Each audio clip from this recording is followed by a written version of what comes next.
Thank you, Mr. General Evaluator. The objective for the number 3 project speech in this interpersonal communication skill is to teach you or give you some tips how to handle some difficult scenario.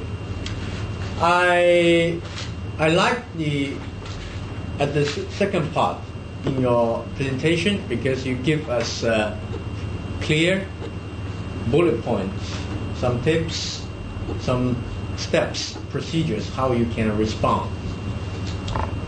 The suggestions, or my feeling at least, first I prefer to change the sequence of your presentation. For the first part, I would suggest you explain the audience what kind of technique or what kind of methodology you are going to use in the role play, which will make the audience understand your points twice. You explain, you deliver the presentation first. During the role play, we can think, we can observe, we can evaluate.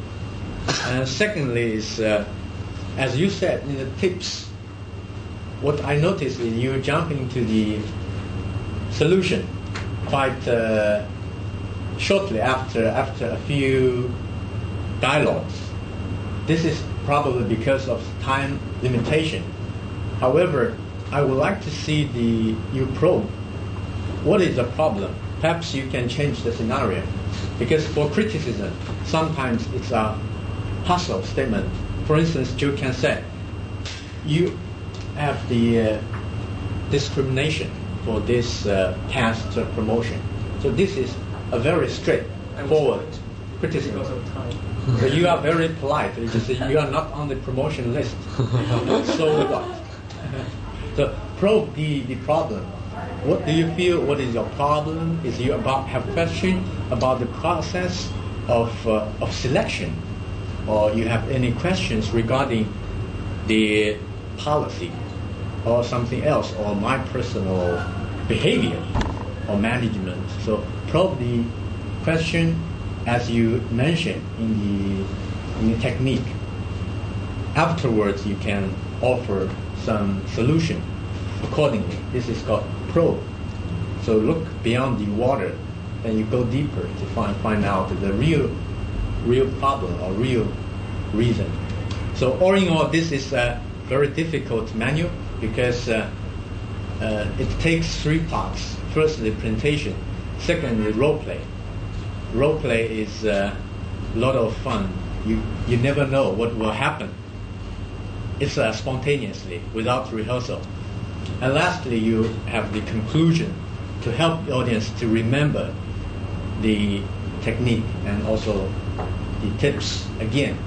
So I hope and I feel it is well done, and I hope all the audience can remember how to handle such difficult questions in your real life. We definitely can learn something tonight.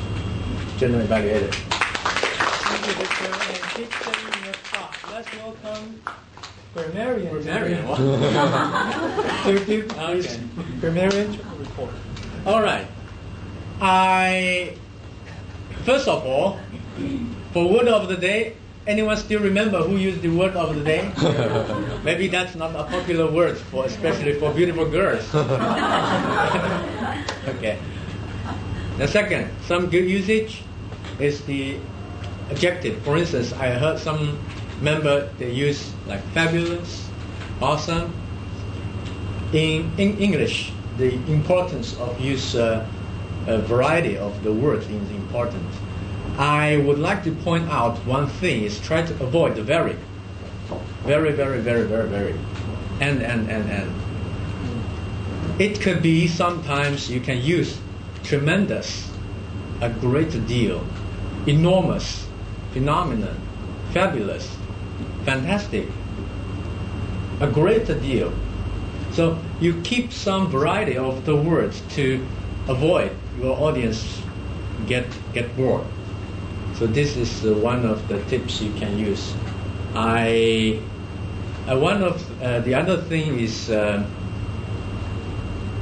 if you are going to use the verbs, to make sure you use adverb verb to use it together.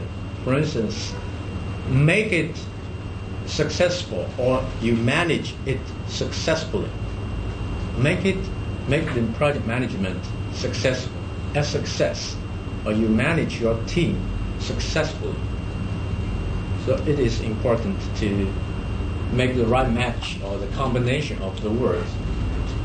And overall, tonight I didn't find so many errors for grammars.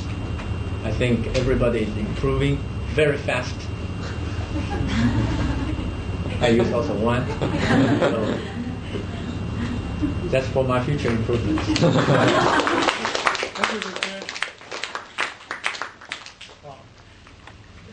You are the very first grammarian I've ever seen to give the report without noting him. Okay.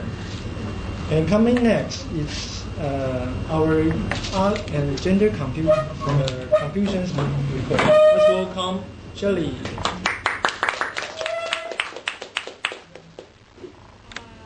Thank you, everyone.